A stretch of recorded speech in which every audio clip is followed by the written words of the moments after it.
الحمد لله الذي جعل الشمس والقمر بحسبان والنجم والشجر يسجدان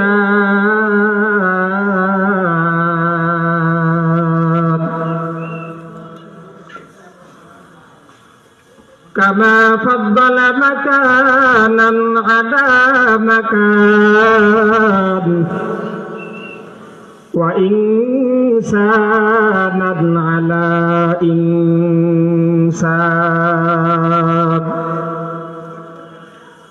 نحمده ونصلي على رسوله الكريم أما بعد فأعوذ بالله من الشيطان الرجيم بسم الله الرحمن الرحيم وما خلقت الجن والإنس إلا ليعبدون فقال رسول الله صلى الله عليه وسلم إنما الأعمال بالنيات إن الله وملائكته يصلون على النبي يا أيها الذين آمنوا صلوا عليه وسلموا تسليما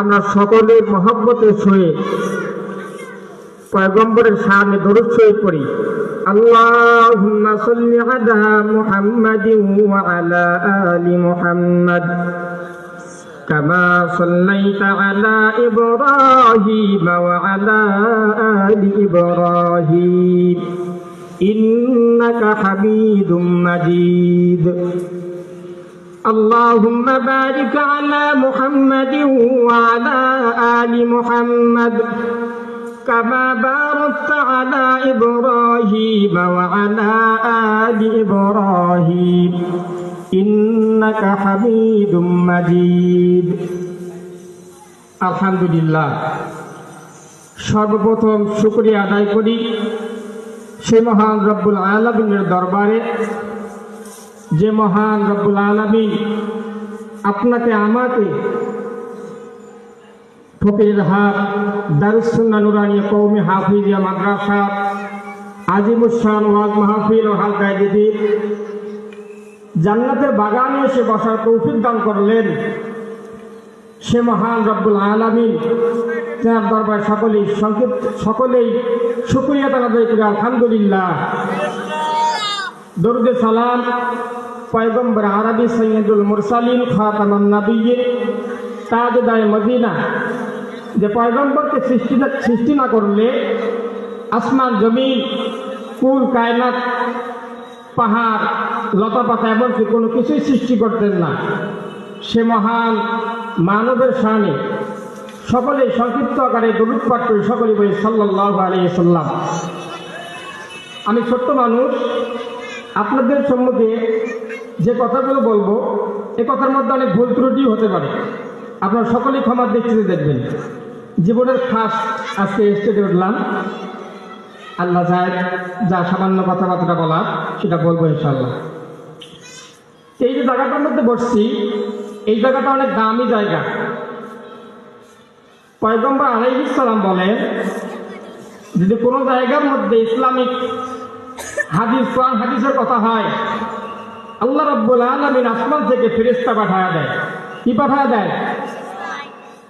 ফেরেশতা যখন আসে এই চতুর সাইড মাহফিলের চতুর সাইড, প্যান্ডেলের সাইড, দোকানপাট থেকে শুরু করে প্রত্যেকটা জায়গা ফেরেশতা দ্বারা বেষ্টন করে নেয়। বলি সুবহানাল্লাহ। প্রত্যেকটা জায়গাতে বেষ্টন করে দিতেছে, কারণ দেখতেছে এখানে জিকির হইতেছে, হালকায় জিকির। এই জিকিরের মধ্যে যারা আবার বসতে পারলো তাদের জন্য আল্লাহ রাব্বুল আলামিনের কাছে ফেরেশতারা ফরিয়াদ করতেছে, রব্বুল আলামিন আপনার কিছু মহব্বতের বান্দা, আপনার কিছু দামি বান্দা আপনার কোরআন হাদিস, আপনার পয়গম্বরের হাদিস আলোচনা শুনতেছে, এই জায়গার মধ্যে বসিয়া তারা সুন্দর আলোচনা যারা শুনতেছে, ইয়া রাব্বুল আলামিন, তাদের গুনার কোনো অভাব নাই, নেকের অভাব, গুনার কোনো অভাব নাই, পাহাড় পরিমাণ গুনাহ। আল্লাহ রাব্বুল আলামিন ডাক দিয়া করে, ফেরেশতারা, এদের যদি গুনাহ দ্বারা পরিপূর্ণ, আমি রব্বুল আলামিন এদের সম্পূর্ণ জিন্দেগির গুনাহগুলো মাফ করে দিয়া, এদের পিছনের জিন্দেগির গুনাহগুলো মাফ করে দিয়া নেকির দ্বারা পরিপূর্ণ করে দিলাম। সুবহানাল্লাহ। দুনিয়া হযরত আবু যর গিফারি রাদিয়াল্লাহু তাআলা আনহু তিনি বলেন, তিনটা জিনিসের উপর চিন্তা করতে করতে আমি আশ্চর্য হয়ে যাই, চিন্তান্বিত হয়ে যাই, এবং তিনটা জিনিসের বিষয়ে চিন্তা করতে করতে হাসি আসে। আবার এই তিনটা জিনিসের উপর চিন্তা করতে করতে আবু যর রাদিয়াল্লাহু তাআলা আনহু তিনি কান্না করেন, কান্না এসে যায়। হাসির তিনটা জিনিস হলো, যে তিনটা জিনিসের উপর আশ্চর্য হয়ে যায়, হাসি এসে যায়, সেই তিনটা জিনিস হলো, দুনিয়ার মানুষ যার পেছনে কি লেখা আছে, মৌত লেখা আছে, কিন্তু সে তার দুনিয়াবী চাহিদা পূরণের জন্য ব্যস্ত হয়ে আছে, মৃত্যুর কোনো চিন্তাই নেই, এমন চিন্তান্বিত অবস্থা। 2 নম্বর হলো গাফেল, উদাসীন, যে দুনিয়ার ব্যস্ততার মধ্যে লিপ্ত, ঘুষ সুদ, অন্য অন্য সুদের মধ্যে লিপ্ত, ঘুষের মধ্যে লিপ্ত, শয়তানি রাহাজানি খুন খারাপির মধ্যে লিপ্ত। 1411 হিজরির ঘটনা, 12 রবিউল আউয়াল, এক পুলিশ অফিসার দুনিয়া থেকে বিদায় নিলেন। এলাকার ইমাম সাহেব জানাজা কার্য সম্পাদন করে ফেলল। যখন জানাজাটা পড়ায়া ফেলল, লাশটা কবরের পাশে নিয়ে যাবে। কবরের কাছে যখন লাশটা নিয়ে গেল, লাশটা নেওয়ার পর যখন কবরে রাখতে যাবে, কবরটা চিকন হয়ে গেল, সরু হয়ে গেল, চিকন হয়ে গেল। ওই লাশটা কবরে গ্রহণ করছে না, কবরটা লাশ গ্রহণ করতে চায় না। যখন লাশটা কবরটা যখন লাশ গ্রহণ করতে চায় না, তখন ওই কবরটা বাদ দিয়ে আর একটা কবর খনন করার জন্য রেডি হয়ে গেল। 2 নম্বর কবর যখন খনন করলো, ওই কবরের মধ্যে একই হালাত, ওই কবরটাও লাশটা গ্রহণ করে না। লাশ মাটি চিকন হয়ে গেছে, কবরটা চিকন হয়ে গেছে, লাশটা ঢোকানো সম্ভব না। এরকম করে যখন আর একটা কবর খনন করলো, ওই কবরটার মধ্যে একই হালাত, কবরটা লাশ গ্রহণ করে না। 3 নম্বর কবর যখন খনন করা হলো, তখন আবার ওই একই হালাত। তখন ইমাম সাহেব লোকজনদেরকে জড়ো করায়া মোনাজাতের মধ্যে হাতটা উঠায়া ডাক দিয়া কয়, রব্বুল আলামিন, আপনি এই বান্দার গুনাহ খাতাগুলো মাফ করিয়া দেন। এই বান্দা কোন গুনাহ করছে, এই পুলিশ অফিসার কোন গুনাহ করছে আমরা জানি না। রব্বুল আলামিন, আপনি দয়া করিয়া মায়া করিয়া লাশটা কবরে রাখার ব্যবস্থা করিয়া দেন। 4 নম্বর কবর যখন খনন করা হলো, ওই কবরের মধ্যে একই হালাত, কবরটা চিকন অবস্থায় আছে। তখন গ্রামবাসীদের আত্মীয় স্বজনদেরকে ডাক দিল, ইমাম সাহেব ডাক দিয়া করে, গ্রামবাসীরা, এই পুলিশ অফিসার কেমন ছিল? তখন গ্রামবাসী আত্মীয় স্বজনরা ডাক দিয়া কয়, এই পুলিশটা বড় সুদ করেছিল, ঘুষ করেছিল, অর্থ সম্পদের মায়ায় পড়িয়া দুনিয়ার জীবনটা নষ্ট করিয়া ফেলাইছে, বরবাদ করিয়া ফেলাইছে। এই জন্যই হয়তো বা কবরের মধ্যে লাশটা গ্রহণ করতেছে না। 4বার 5বার কবরটা যখন খনন করলো, ওই কবরের ভেতরে এমন সাপ বিচ্ছু, দুনিয়ার জমিনে এরকম সাপ বিচ্ছু আর দেখা যায় না। চিন্তা করিয়া দেখো তাহলে কেমন অবস্থা। 3 নম্বর জিনিসের উপর, যেই 3টা জিনিসের উপর চিন্তা করতে করতে আবু যর রাদিয়াল্লাহু তাআলা আনহুর হাসি আছে, সেই 3 নম্বর জিনিস হলো মুখ ভরে হাসিওয়ালা ব্যক্তি। কি ওলা ব্যক্তি? মুখ ভরে হাসে, দুনিয়ার কোনো চিন্তা নাই, হাসতেই থাকে। যে ব্যক্তি জানে না আল্লাহ এবং আল্লাহ তার রাসূল তার উপর রাজি কিনা বেজার, খুশি কিনা নারাজ। তো আবু যর রাদিয়াল্লাহু তাআলা আনহু কান্নার তিনটা জিনিস, যে তিনটা জিনিসের উপর চিন্তা করতে করতে কান্না আসে আবু যর রাদিয়াল্লাহু তাআলা।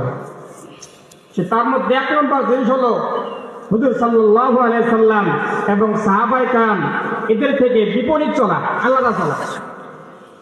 এদের বিপরীত, এদের চরিত্র কেমন ছিল, কেমন ধৈর্যশীল ছিলেন।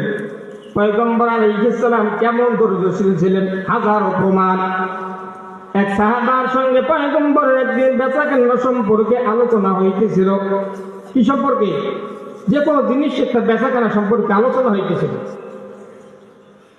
বেচাকেনার মাঝ পর্যায়ে সাহাবা ডাক দিয়ে কয়, পয়গম্বর আপনি এখানে একটু দাঁড়ান, আমি আমার বাড়ি থেকে আসবো, কিছুক্ষণের মধ্যে আমি ফিরে আসবো। পয়গম্বরকে ওখানে রাখিয়া সাহাবী বাড়ির দিকে চলে গেল। সাহাবা যখন বাড়িতে চলে আসলো, কিছুক্ষণের মধ্যে পয়গম্বরের সঙ্গে যে তার দেখা হয়েছিল, আলোচনা হয়েছিল, সেই আলোচনায় সাহাবা ভুলে গেল। কি করলো? ওই সাহাবা পয়গম্বরের সাথে যে আলোচনা হয়েছিল যে আমি কিছুক্ষণ পরে আবার এই জায়গার মধ্যে উপস্থিত হব, সাহাবা ভুলে গেল। একদিন নয়, 2 দিন নয়, 3 দিন পর সাহাবা আবার ওই রাস্তা দিয়ে রওনা। সাহাবা যখন ওই রাস্তা দিয়ে যায় যেখানে পয়গম্বরের সাথে সাহাবা সাক্ষাৎ হয়েছিল, বেচাকেনা সম্পর্কে আলোচনা হয়েছিল, ওই জায়গার মধ্যে যে পয়গম্বর দাঁড়ায় আছে, 3 দিন যাবত সেখানে দাঁড়ায় ছিলেন। কেমন ধৈর্যশীল ছিলেন। 2 নম্বর জিনিস হলো